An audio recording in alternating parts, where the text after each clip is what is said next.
Hi, and welcome to another episode of Ask Clever Over Coffee, How AI Built This, with special guest this week, Mike Louie Lewis. How you doing, Mike? Good to be here. Glad we get to have our little AI conversation finally after just 1 week. After just 1 week. Well, we really appreciate you coming in today and meeting with us. So today we're going to cover a lot of different topics that are all about AI, and it's great to have somebody in the expertise field of data. Yeah, a lot of data and a lot of sort of the nuance of the AI, as we have a lot of conversations about the very surface level, what can we do with AI to get into that granularity of, how can we actually understand human behavior at the same time? Sure.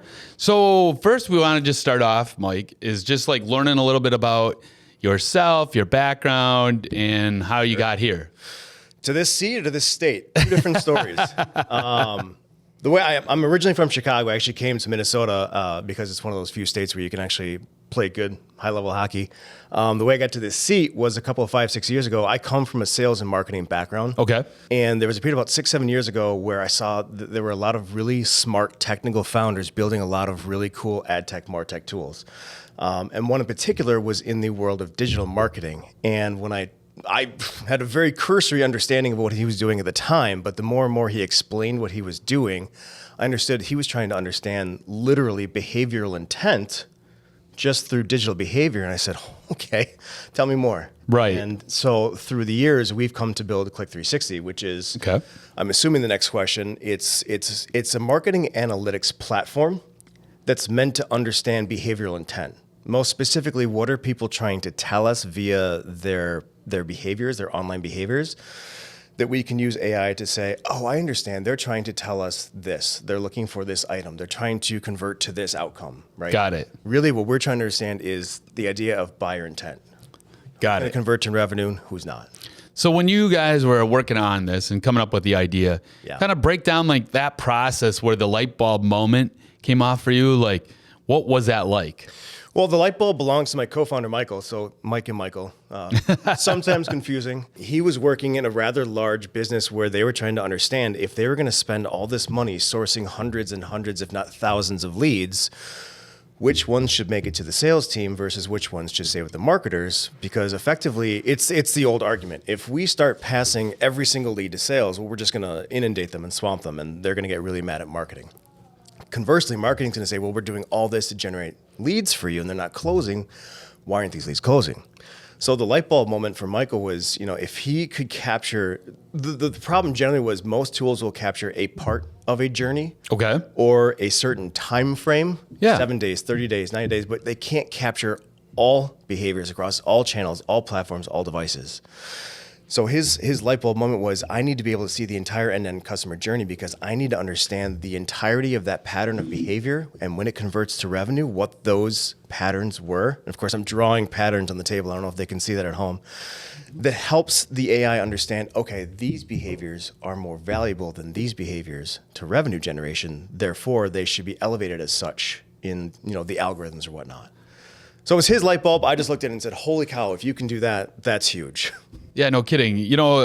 My background with Ask Clever, we are AI marketing lead generation. So I'm very, very familiar with what you just touched on about generating a lot of leads versus the quality of the leads for the sales team.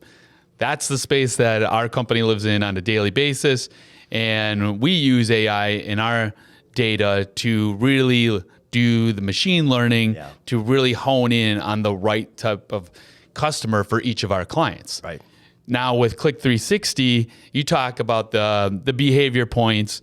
Can you break down a little bit more for everyone about what are the data points that you guys are monitoring or using as part of your algorithm? If you're willing to disclose some top secret stuff here.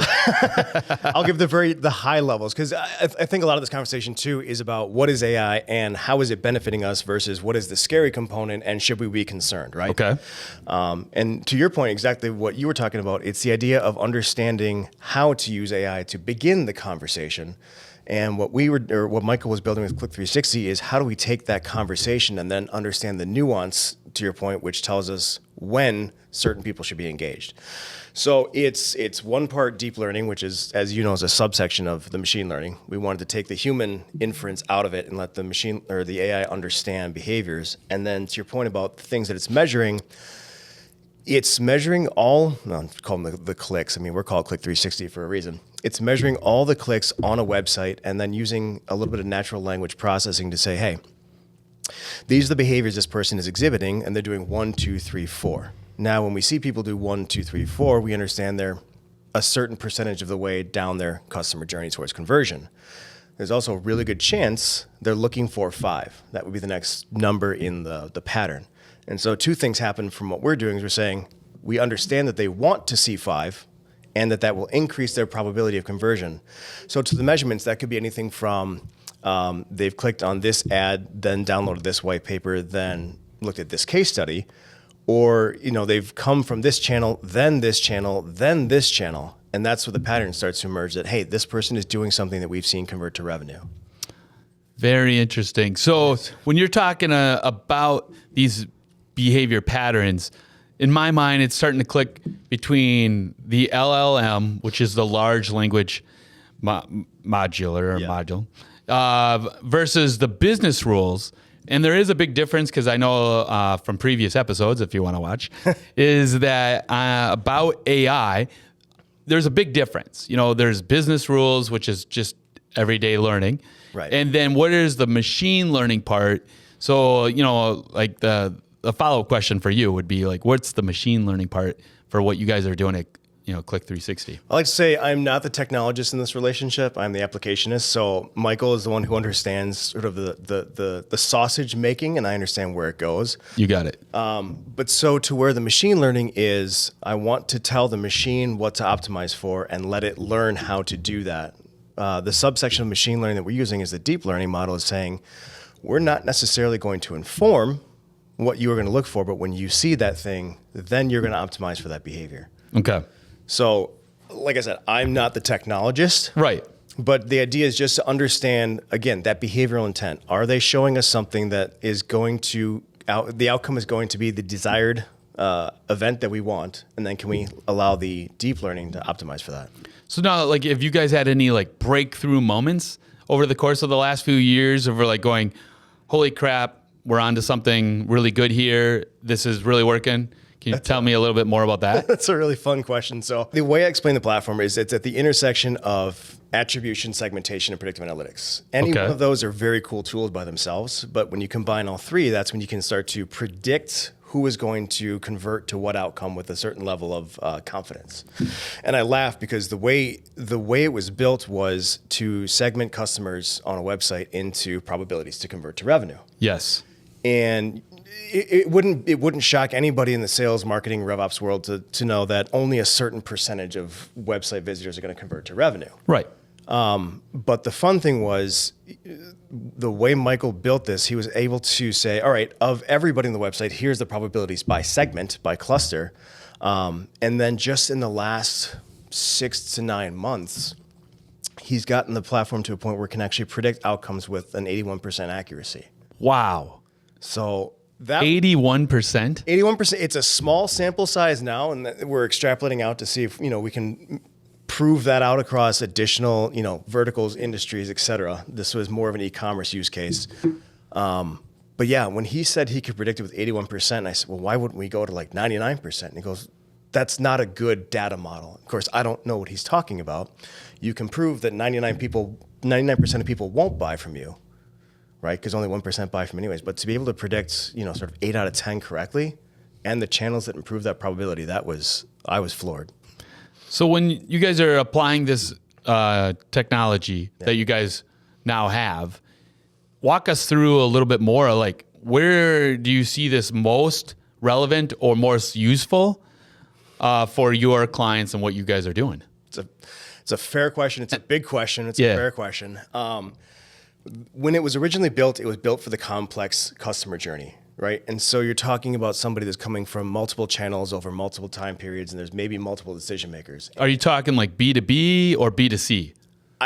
It's a good question also. It's both. Okay. And The ultimate use case, I believe, is the B2B use case where you have multiple variables involved in the customer journey. Yeah. In fact, maybe even multiple personas. And you've got a RevOps leader or a marketer who's trying to say, if I'm going to commit dollars to anything, where am I going to commit those dollars to? And where do those dollars best return, right? Versus a lot of what we talk about in AI today. And there's nothing wrong with the rules-based ways of doing it, but if they want to have confidence that this dollar is going to perform better in a certain area than someplace else, right? We just want to give them that information that says, if you do this, you can expect an outcome of this, versus if you do this, you can expect an outcome of this.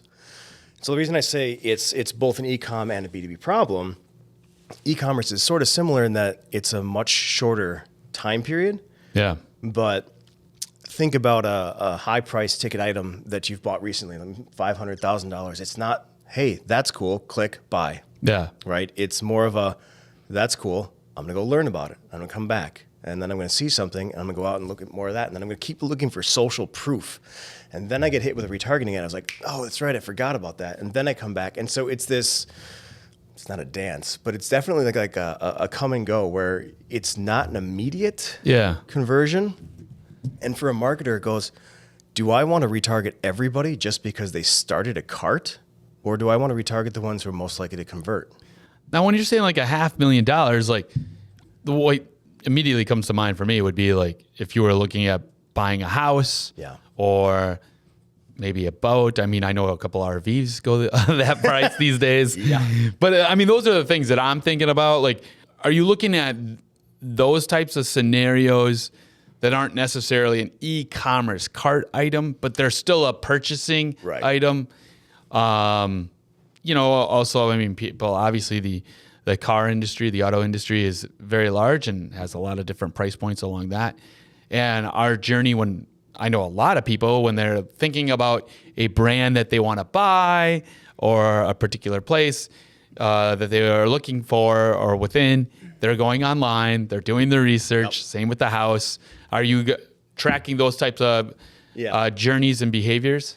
Yeah, and it's I think the newest number is something like 85 or 90% of the purchasing decision has been made long before somebody reaches out. Yeah. And so to your question about who is this beneficial for, it's folks where, you know, that portion of the journey has been completed before they reach out, and you just need to know, hey, this person's more qualified than this person. Not more qualified to convert, but behaviorally. Sure. Right?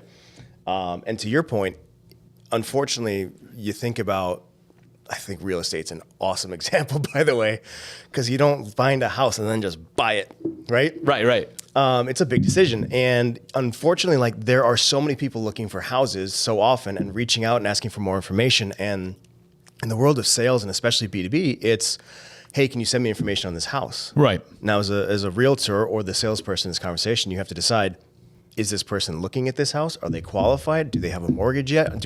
Have all of these things happened already to say this person is a qualified buyer? Or is this, you know, the first of 15 inquisitions today? Inquisitions? That wasn't the word. Inquiries. Not conquering lands. There's no wars going on. Which of the 50 inquiries are you going to respond to today? Another interesting use case was franchises. A lot of people reach out asking, inquiring about owning a franchise. Only very few of them are qualified to be able to do so.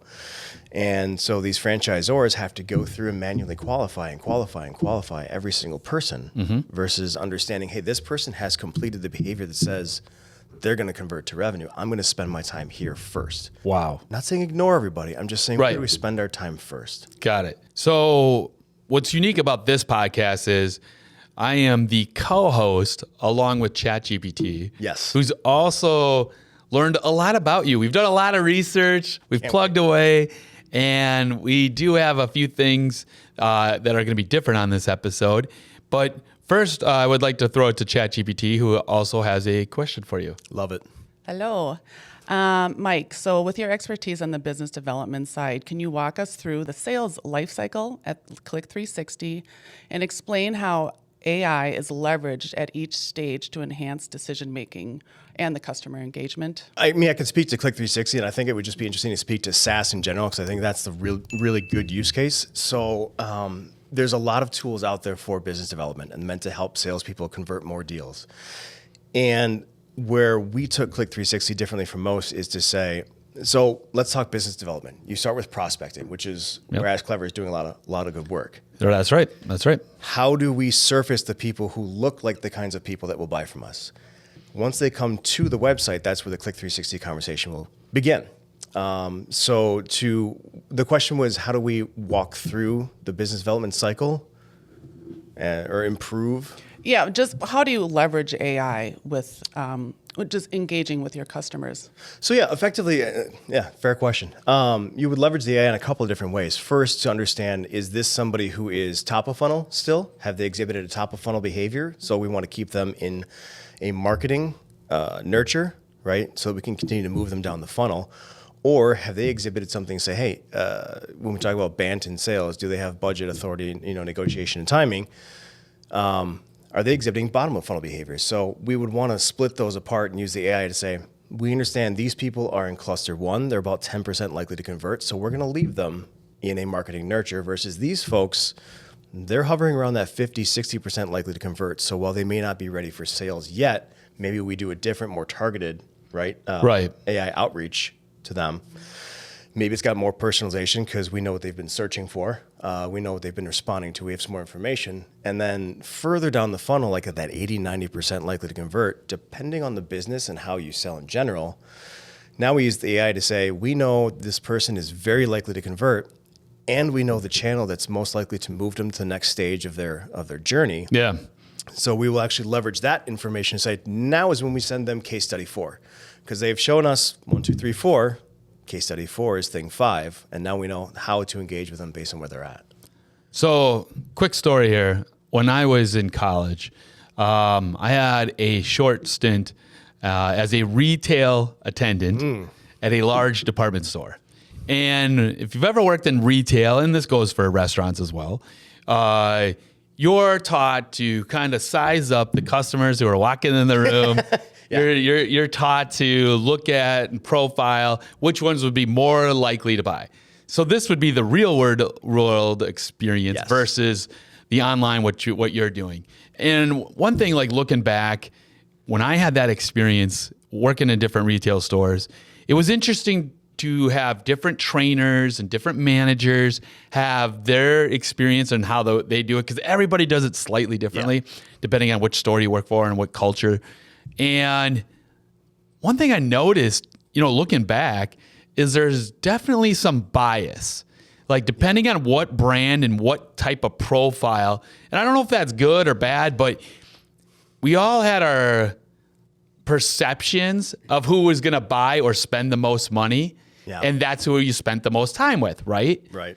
So then I'm sitting here thinking, and so now I'm sitting here thinking and listening to you. And I was like, I'm remembering that experience. And I was like, okay, does the program, your algorithms, do they have any built-in biases? Or how does that work? Or to prevent bias? Or how does that work overall? This is a really good topic for AI in general. And it makes me think of a couple. There's an influencer out there named Josh Brown who talks about the salespeople who can recognize earlier on in the conversation what somebody might be looking for. And he's talking about, he was training for a marathon. And he said the best salesperson he ever met was somebody who, when he walked into their store, they recognized that, I think it was his knees hurt or something, like they could see it and they understood what he was looking for. Yeah. Versus, to your point, you see all these fun video memes out there of a car salesman going to the person who's nicely dressed with the nice shoes and the nice jewelry on, and assuming that person is the person that can buy the car. Right. When the person who's just dressed normally happens to be the person who has the affluence. So bias in the AI conversation, as you know, is a big deal. And it's affected a lot of decision-making platforms through the years, plural. The reason why we went to that deep learning algorithm was to try to remove the bias. And how do you do that? So instead of coming up with rules-based, and so, I don't know why I keep drawing on the table like it's going to give the answers out. If we had the VR, I'm sure this would work for the VR augmented reality part. So rules-based marketing has human inference. So we're going to assume that this person is going to be more likely to purchase than this person because they come from a certain size business or they have a certain title or they're shopping for a certain thing. And then when you talk about the segmentation component, most platforms will segment based on demographic, geographic, psychographic, things of that nature. Right. So you're saying we think men or women of a certain affluence, of a certain region, are more likely to buy a certain product. Right. And that's what we teach in the machine learning is here's what we believe to be true. The reason Michael went to the deep learning was he wanted to take that human inference out of it and say, we don't care who you are, what you look like, where you are, or anything, that could identify you as a person. Okay. So removing the bias, we just want to see the pattern that creates revenue. And it doesn't tell us anything more about who a person is. The only thing that influences how likely someone is to convert is the behavior. Interesting. So when I was working out of college in Las Vegas, I was at Place to be. this really nice bar and restaurant called the Voodoo Lounge, Voodoo Cafe on top of the Rio. This is back in when the Rio was really cool.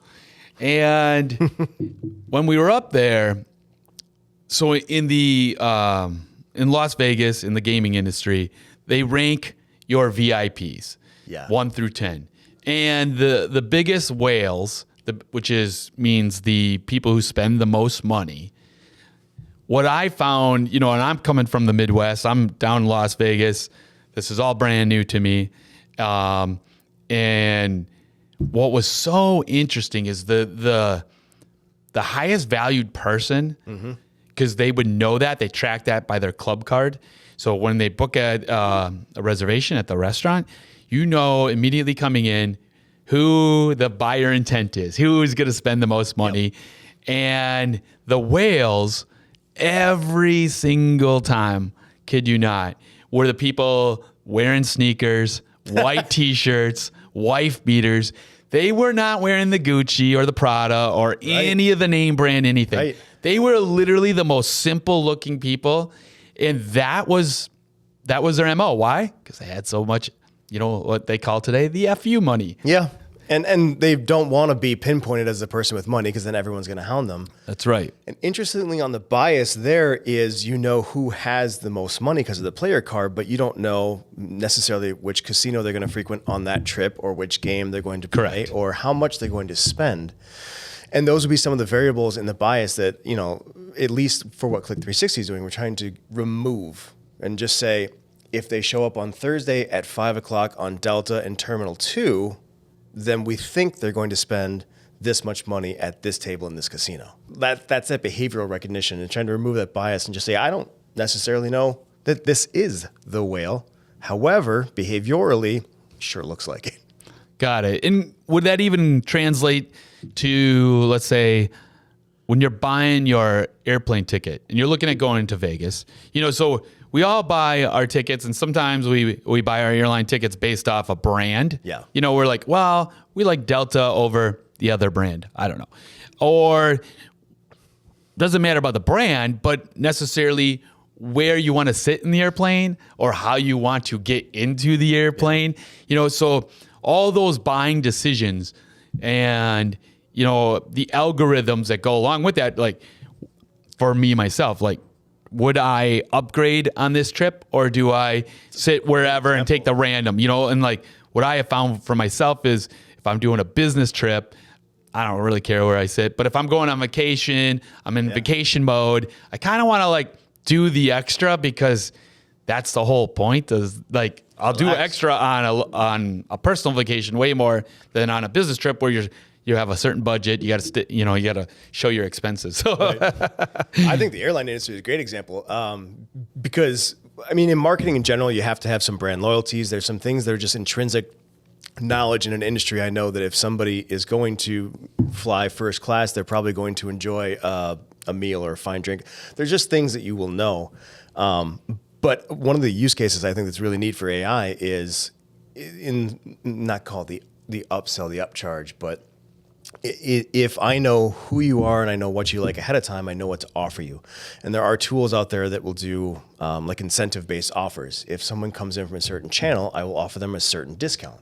So the airlines is interesting in the sense, if you're going to make it a sale or marketing customer journey would be, if they've done this thing and this thing and this thing, I know that what they want to do next is this piece. And you can start to offer them those frills and extras. Which is why they have the Sky Miles or all the loyalty programs.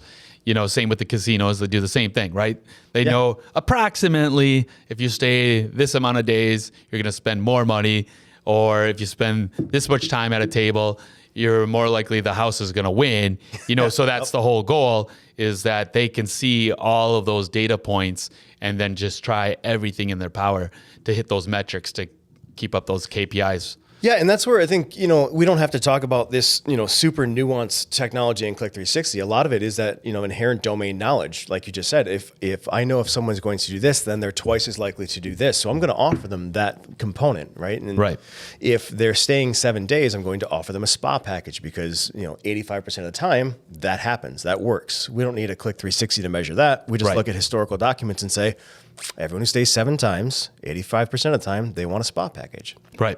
I know in Vegas, going back to that example, they knew that if you were a high roller and you came in with your girlfriend, usually, and you're sitting down and you're spending $100,000 or $200,000 at a play at a time, that they know that they need to keep the woman busy, and so they will do everything from making sure that they have the highest end retail stores. Yeah. They want to make sure they have the best spa. They want to make sure they have the best pool, whatever it takes. So there's no distractions for the player. So the player can play and both parties are equally happy. And I know I was in the car rental business for a while, and the casinos love to rent out the cars to certain types of people so they could do day trips while the player keeps playing. Yeah. Is that kind of what you're talking about? Yeah, I mean, Click360? Click360 would want, I try not to talk about it like it's the silver bullet or whatnot. It wants to get much more into the,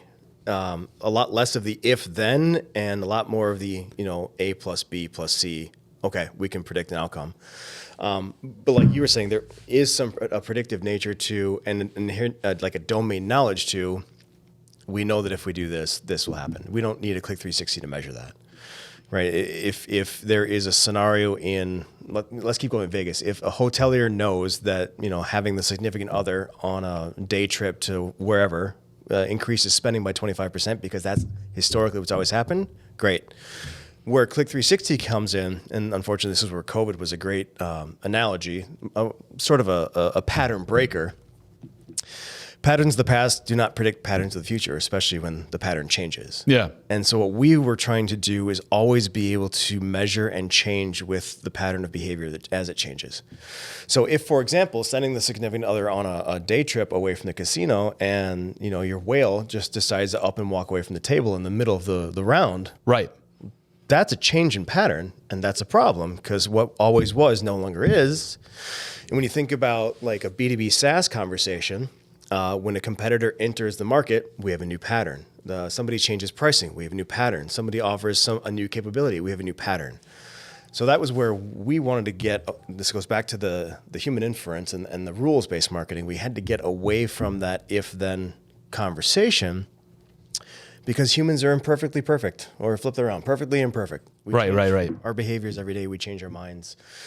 Brand loyalty is great because we can, expect people to continue to shop with us, but the pattern of how they do that may change. Sure. So with that also comes, knowing, is this really for big business, or do small and medium-sized businesses now have access to the same tools that large corporations have basically been using for a long time? Oh, that's a really good question too. You got a lot. Well, when you came on the show, what did you expect? A whole list full. But yeah, no, you pose the right question, which is, does this sort of democratize data? Right. And I think I even said to you, it's a little joke, we have a Robin Hood complex, right? We want to take data that would otherwise be anonymized and sold back to you as an audience and give you some actual information, actionable information you can use to affect your own business. Right.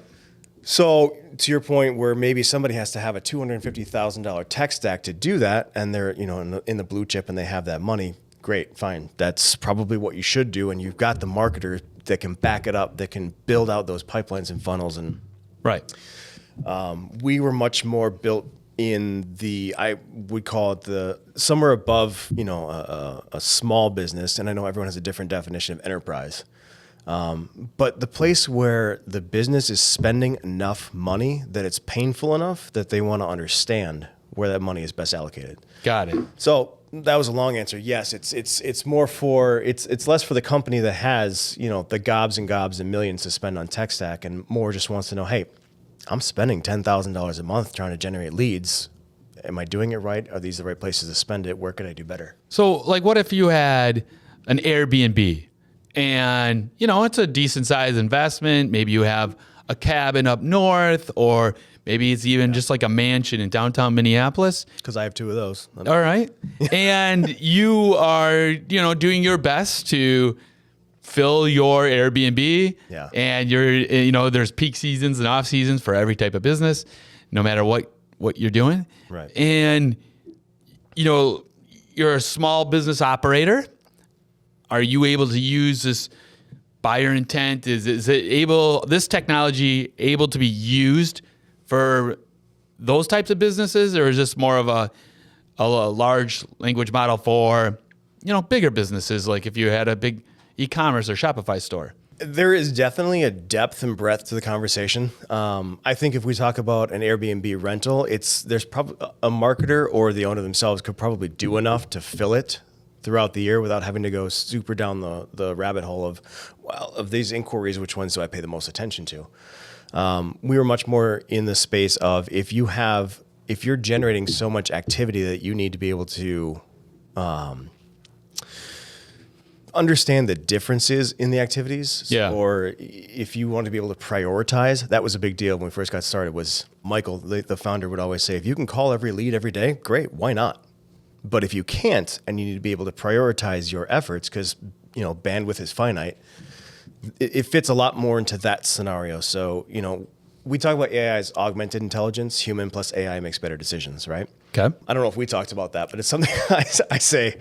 The idea is let the AI, which typically is just an automation of a mundane human task, let it do a lot of that sleuthing for you so that you can focus on the meat that you need to focus on. So that was really long-winded, which is normal for me, but it's just to say we're trying to alleviate a lot of the search and scatter and just sort of surface the insights needed to make the decisions. And so those types of businesses tend to be a little bit larger, but not necessarily, you know, those massive blue chips. Okay. Yet. All right. ChatGPT, do you have a follow-up question for Mike here?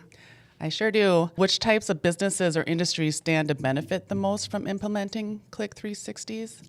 And is the AI-driven customer engagement solutions, and why?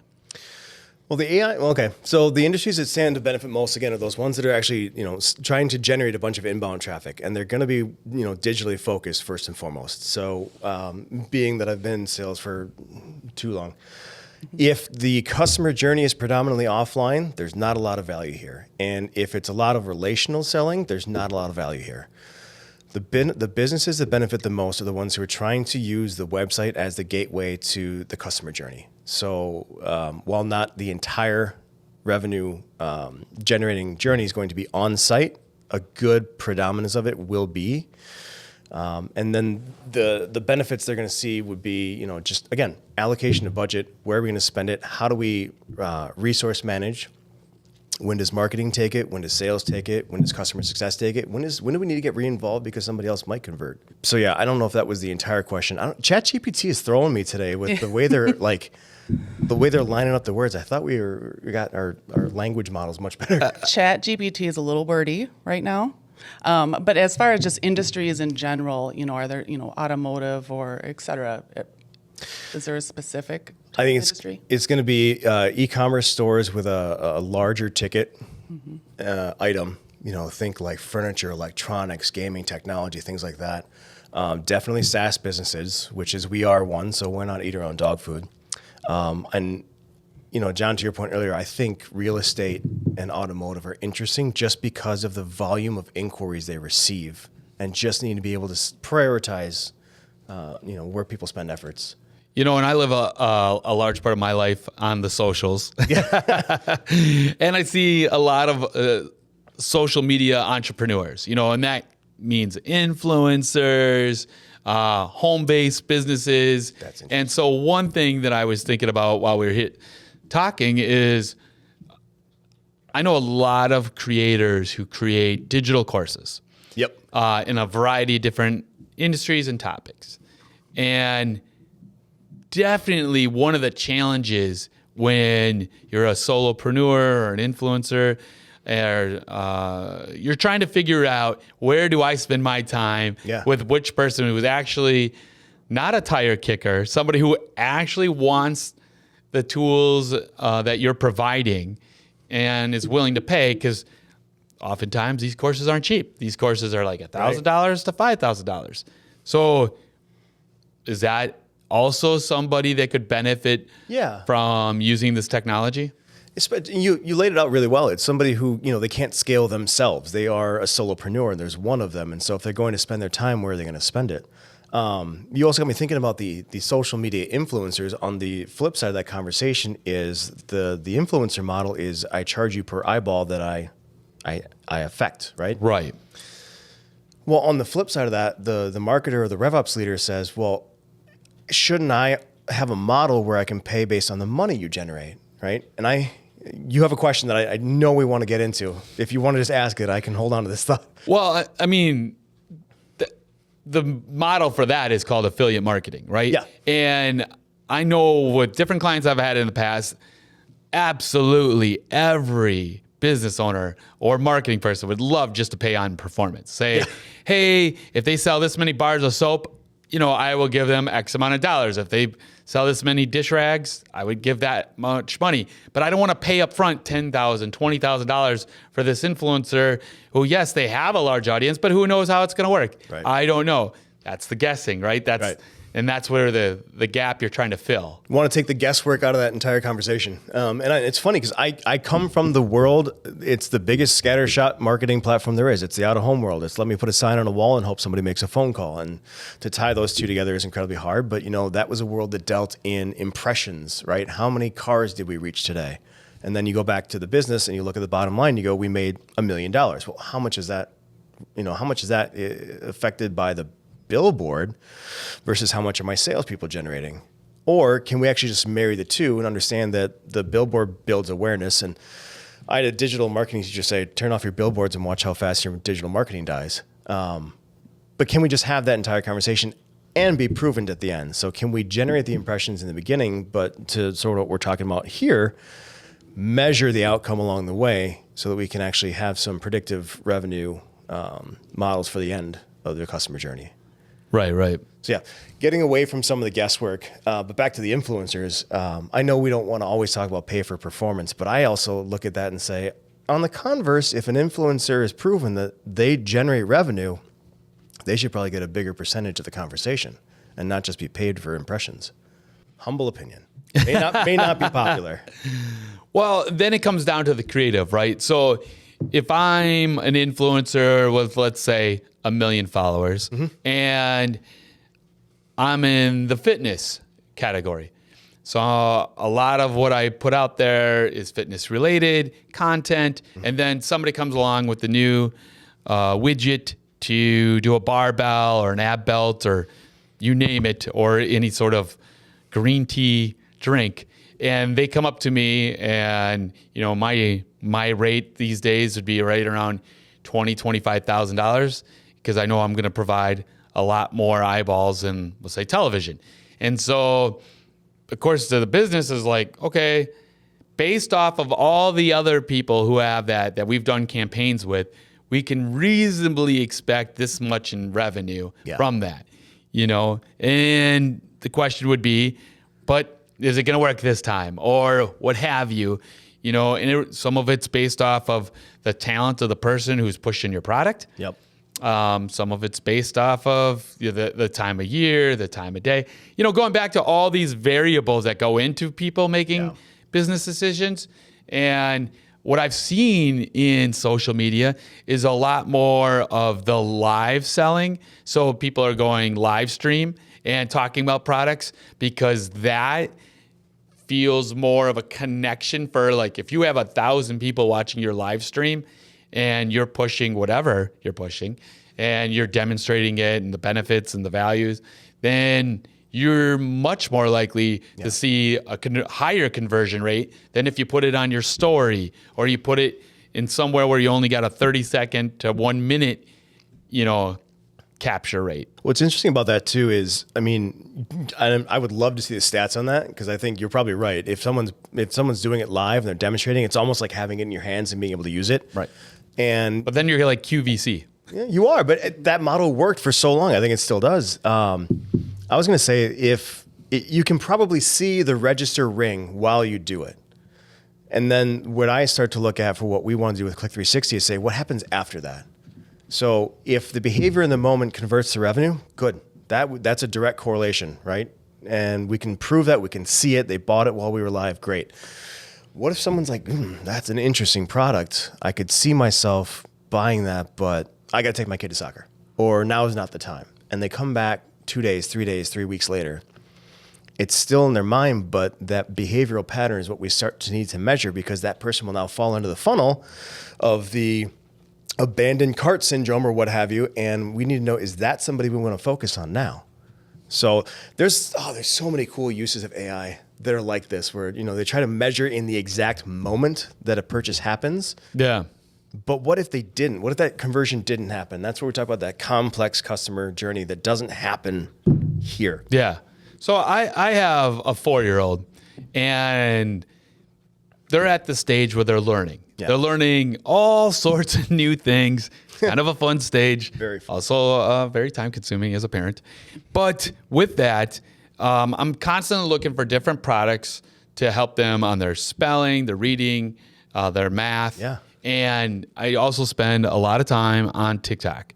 And what I've noticed is TikTok is definitely giving more influencers the ability to make commissions off of products that they demonstrate. One of the items that I recently purchased was this nightlight stars. I bought the same one. I have a 3-year-old. I bought the same one. Okay.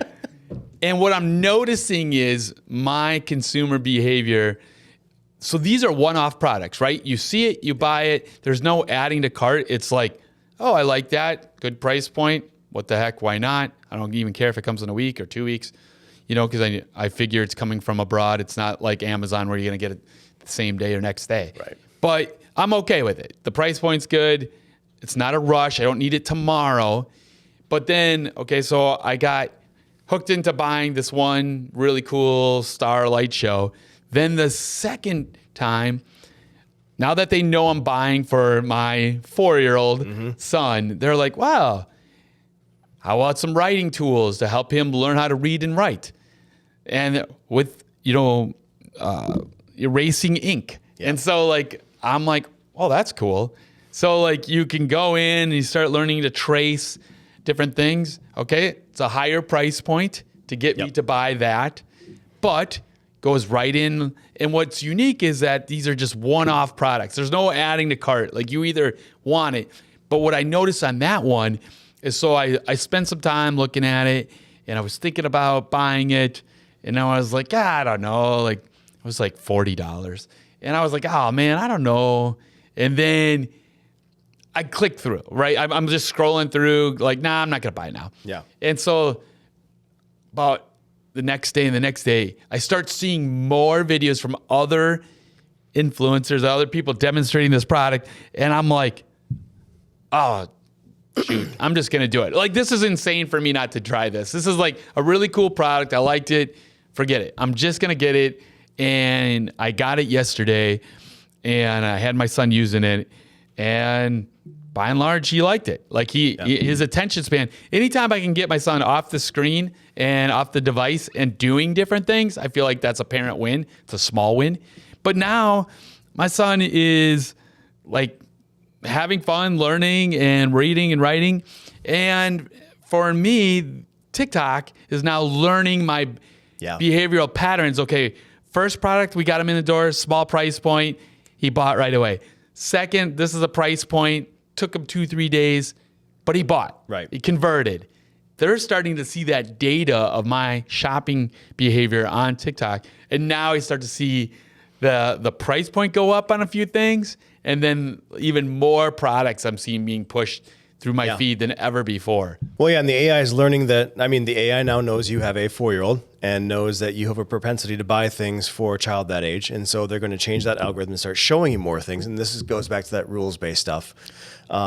There's something interesting about that in and of itself, that they'll start to extrapolate, hey, this is a person who has this, aged child, and here's more products that tend to sell that well in those spaces.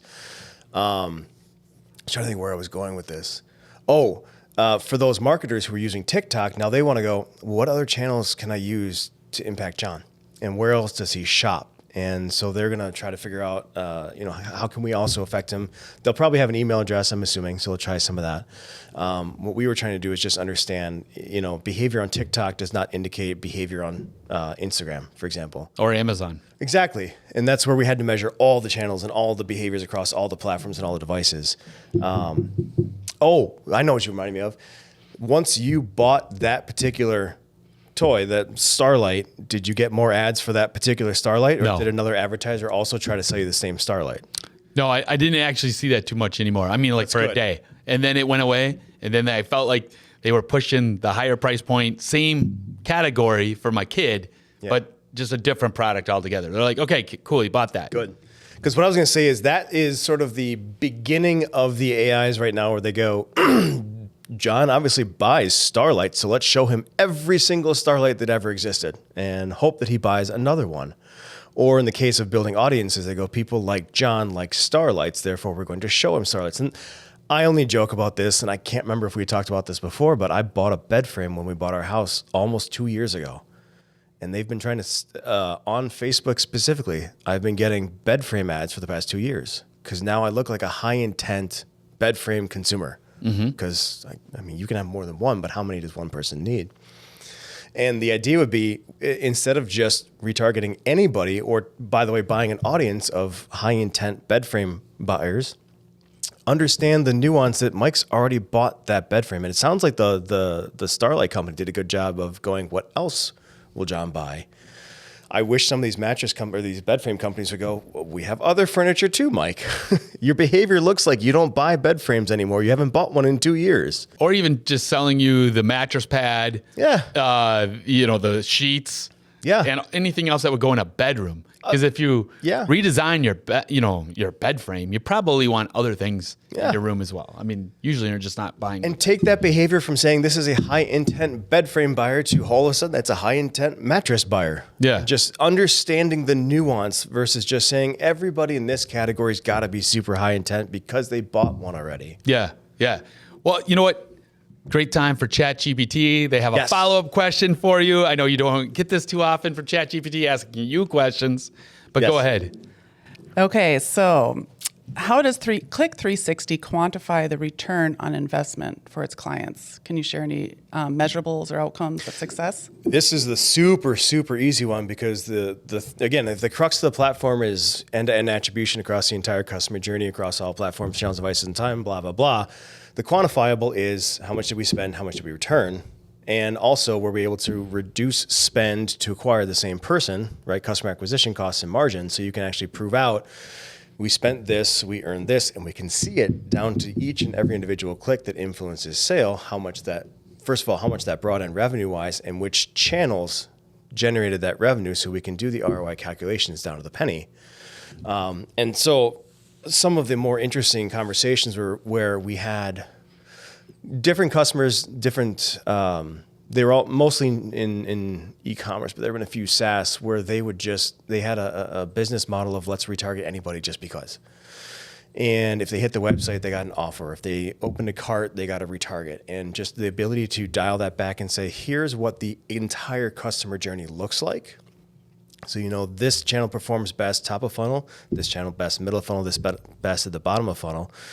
You can start to take some of the other channels out, or at least stop overpaying for them. Because the platforms that sell you ads will sell you what they consider the highest intent ads, and they will charge you for it because they know those people have been searching recently for what you sell. So to be able to say, I don't need to buy every single ad on every single channel and retarget every single person when I'm just going to target these 5 people on these channels, not these 5. Let's pretend there's more than 5 people. But if I only target the people that are going to convert in the channels that make the convert, and I don't have to spend all these extra gobs of money to do so, then you can alleviate a lot of the marketing spend, or as I would say, reallocate it to the channels that do bring you money. But yes, the ROI is easy to measure on that. So do you feel like you're kind of outsmarting like Google ads and or AdWords and Meta ad platform? Because ultimately I meet with a lot of small and medium-sized companies and who are spending advertising dollars on these different platforms. Yeah. And the biggest complaint is, I don't know what I'm doing. Like they and I feel like they intentionally make it difficult to advertise on these platforms because they just want you to spend a bunch of money, and they'll give you just enough of a win to get a couple sales. It's almost like my golf game. Like I just have one hit during my 9 holes, and then I'm like, yeah, I could play golf. I could do this. Yeah. So you're like, you get a couple sales through one ad campaign, and you're like, oh, this isn't that bad. I like this. Yeah. And you keep going. But the question is, would an ad platform like this to use this technology, or is it somewhere where you're buying different customer lists or what have you to really hone in on this data, in order to kind of outsmart the system? We're not outsmarting the system. I think all these tools really work in harmony to an end. And then that's why I say we're not outsmarting the system. Every single platform sits at its proper point in the customer journey to affect outcome.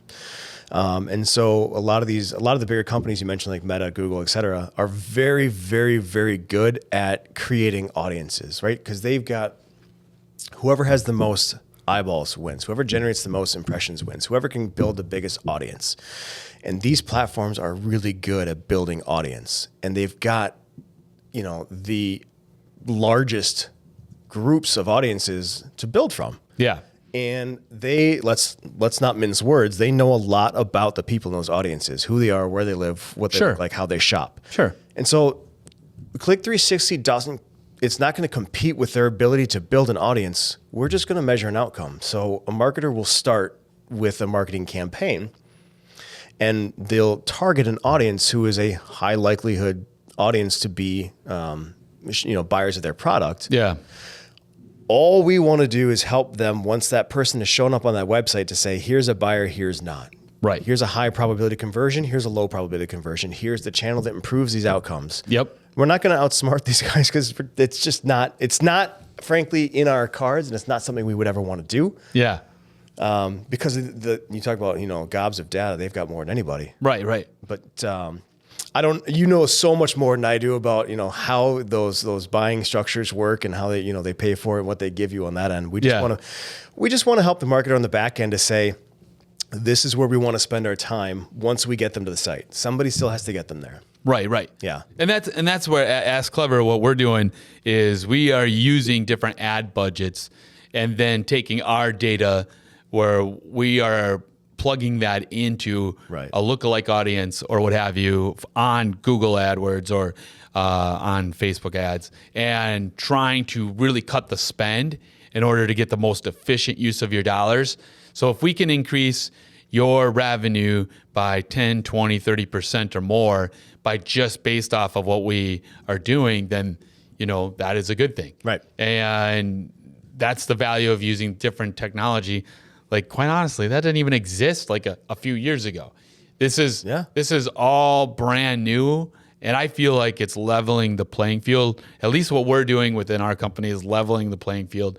That now you can compete with the big boys, because the big boys always had access to lots of data. Yeah. Always could see this on a big data spend, like whether you work at Best Buy corporate or Target corporate or you're at Capital One, and can see the trends at a very, very, very large level.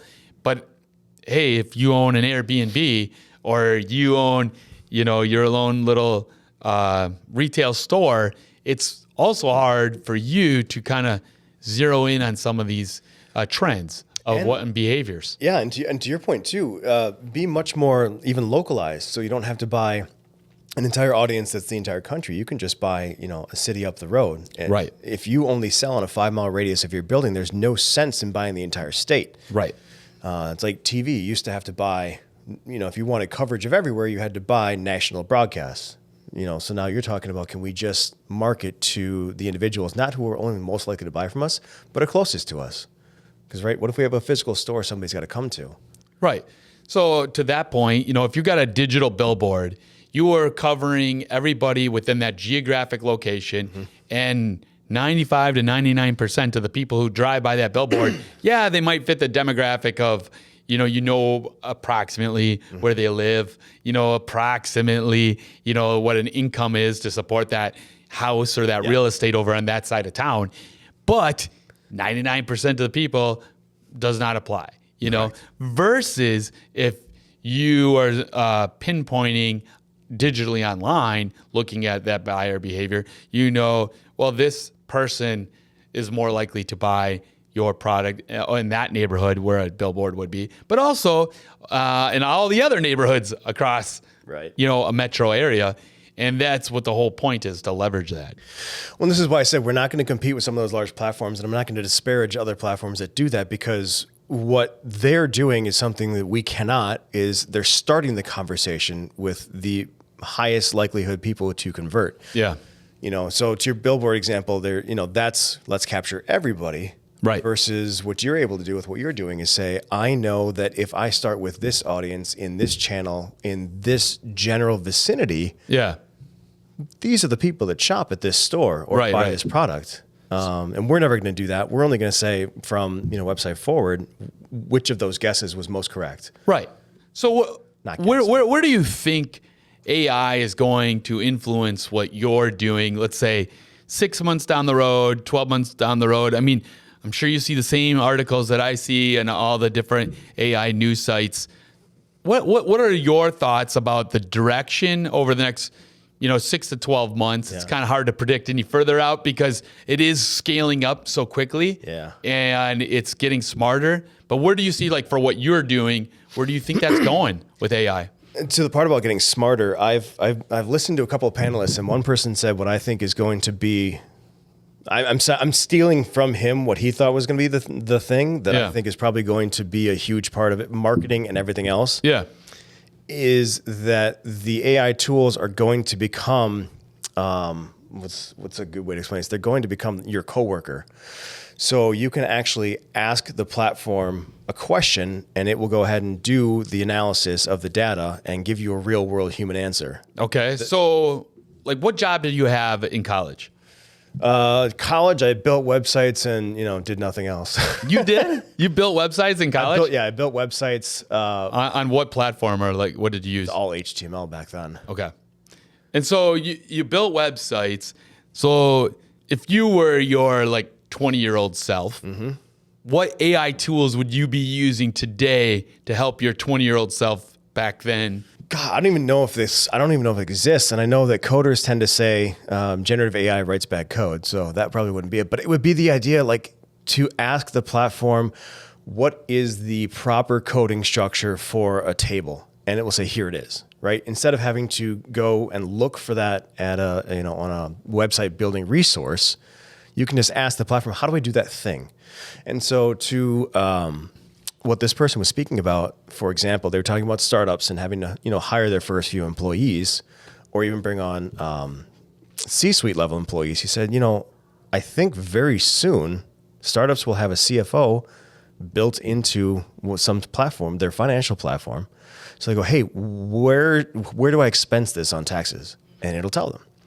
And so what I think is going to be super interesting for us is to be able to ask the platform, why are my Facebook ads doing so much better this month than last month? Yeah. And it will say because of thing A, B, and C. But what are you doing, when you were doing a website, just to get back to you. Yeah. When I'm not that interesting. But when you were doing your websites, when you were 20s, were you doing design? I mean, I was doing it. I'm not going to say they were good. They were very utilitarian, but they functioned. Okay. But you were doing it for your clients. Yeah. So have you used the ChatGPT DALL-E image generator? Have you tried that out? Yeah, a little bit. Okay. What are your thoughts? Because like for the our Ask Clever Over Coffee podcast, this is all generated by ChatGPT. I like it. Yeah, and these coffee cups got them at Walgreens. Shout out to Walgreens. There you go. And everybody who sees it is like, "Dang, that's amazing." You didn't have to pay anybody for logo design or anything like that. I'm like, no, this is the ChatGPT 4. You do have to pay for the ChatGPT 4. And very impressed with ChatGPT. So thank you, ChatGPT, for doing that.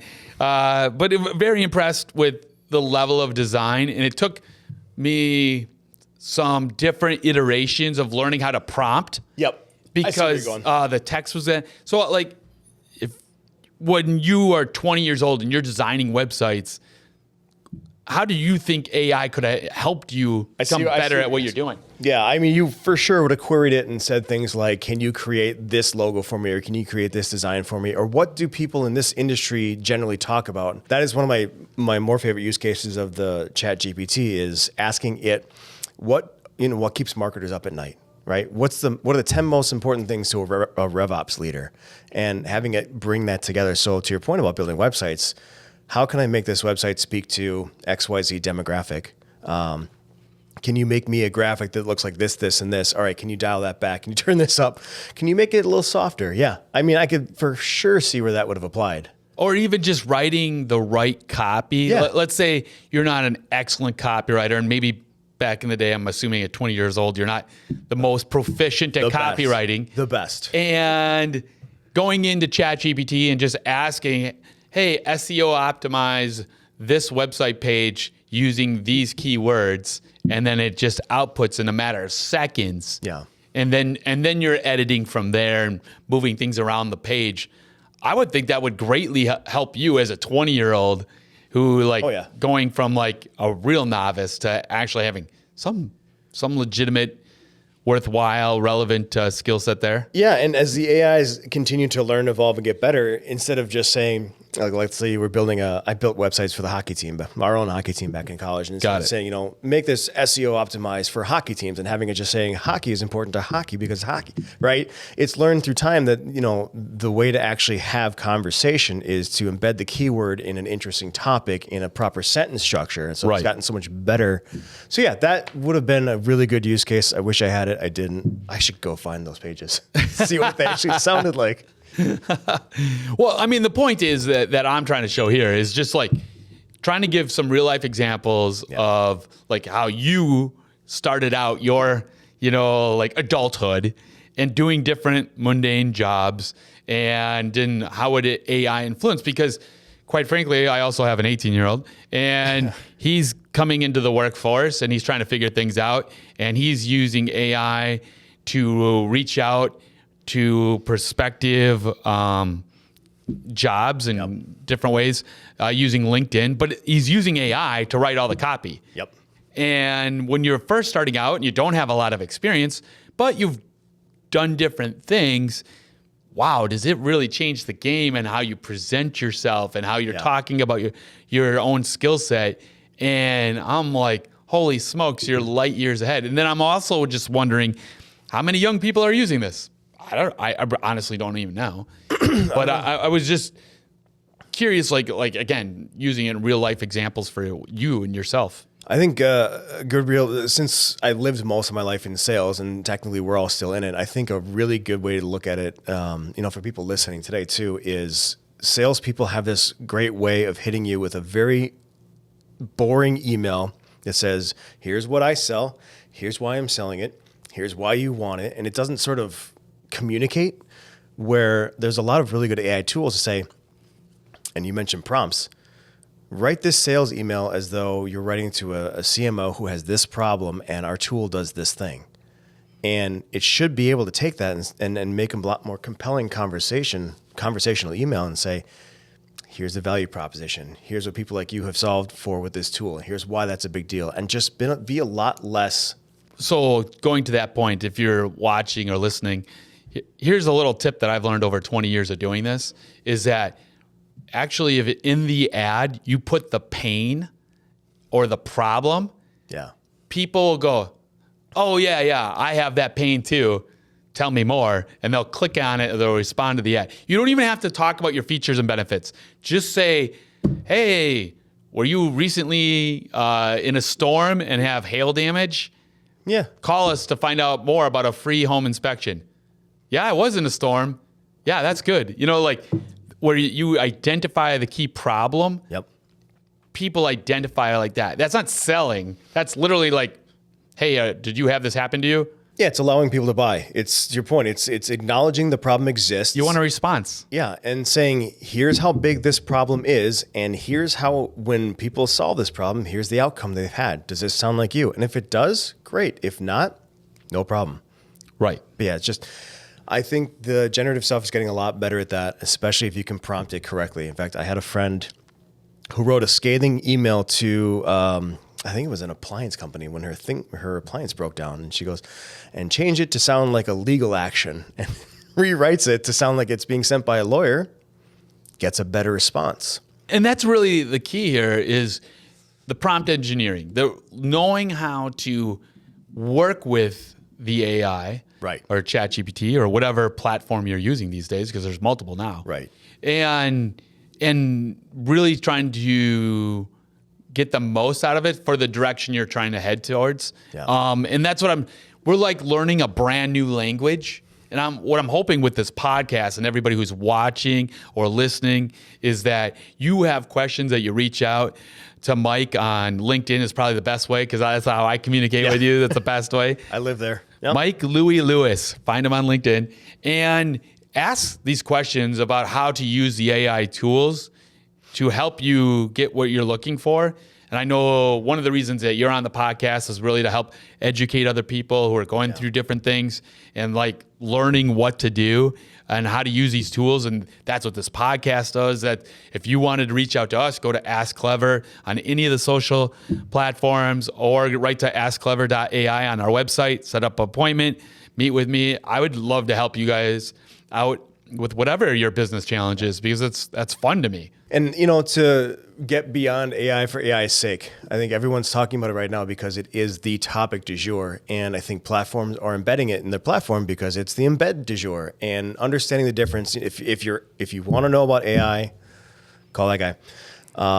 But also ask the questions about why. Why are we putting AI into everything? Is it needed in this platform? Is it going, to your point about, does it solve a problem? And if not, then it's just AI. Well, and the other thing is, it's interesting to see how AI is evolving our culture right now. Like literally, whether you're watching politics or you're leaning left or you're leaning right, and you're starting to see deep fakes in videos and different things in your feeds, and you're starting to have to educate yourself. Like I noticed even on TikTok, before you post a video, it asks you, is this computer generated or not? And you have to click a checkbox on whether or not, because they're trying to educate people to know what are they seeing, is this real or not, you know? And it's really fascinating. Like we had a guest on here on a previous episode that was talking about Snapchat. Now, Snapchat is a social media platform I don't use, but I know it, and my son uses it all the time. Like his soccer coaches and different people, they've always used Snapchat to communicate with teams, because young people, that's what they use. And I just learned that Snapchat has an AI tool. I did not know that they had an AI tool. But if you are struggling to, let's say, even like meet somebody of the opposite sex or the same sex, or somebody you're interested in, and you could use the AI tool to help write the intro of how to reach out and talk to people. And it's very fascinating how AI is influencing our communication and the way we communicate with each other. And they say once something makes it on TV, like a sitcom or a cartoon, it's actually, it's very real. And there was an entire episode of South Park dedicated to one of the kids writing notes to his girlfriend with AI. No kidding. Yeah. And, she's swooning over the content because it's good content, right? Okay. But he's just saying, text back, and just walks away. It's probably incredibly real. Well, if you think back, like I've helped people like when they're trying to meet somebody in real world, or they're trying to get, for my example, one of my buddies is trying to get a girl that he's interested in to notice him, and he's like, what do I buy? What do I say? Where do I go? Where do I take her? All these different things. And so in this example, like I'm telling them, hey, you buy this type of flowers, you take her to this type of restaurant or a coffee shop, you go here and do these things and it will help you. And now, instead of like you're asking your buddy how to do it, you're asking an AI chatbot how to do the same thing. And it's really interesting is the person you're interested in liking you for you or liking just the tools you're using? That's interesting. Yeah, that's a really good point. And it's the question, going back to the original part of the conversation is that information actionable or is it transactional? Is the ChatGPT saying buy flowers because historically that's what you do when when you're interested in something? Yeah. Versus this particular person wants you to buy. I have no good example. My mind said turtles because But I'm saying, like, for the specific person you are interested in, there is going to be something specifically they would like from you. Right. Where I wonder if, like, a ChatGPT or whatnot would just say, here is the most common thing you would give to somebody you're interested in. Right. And ignoring the nuance. Right. Well, this leads us into a new segment on Ask Clever Over Coffee. And hopefully you are enjoying out of your Ask Clever Over Coffee new mug that we have. We have some merch on the show now. And we are doing the segment called Fast 5 with AI. And we have 5 questions that we're going to ask you, or ChatGPT is going to ask you. And it's one-word answers. One word, Fast 5 with AI. Mike, are you ready? Me and Fast 5 never work, so let's do it.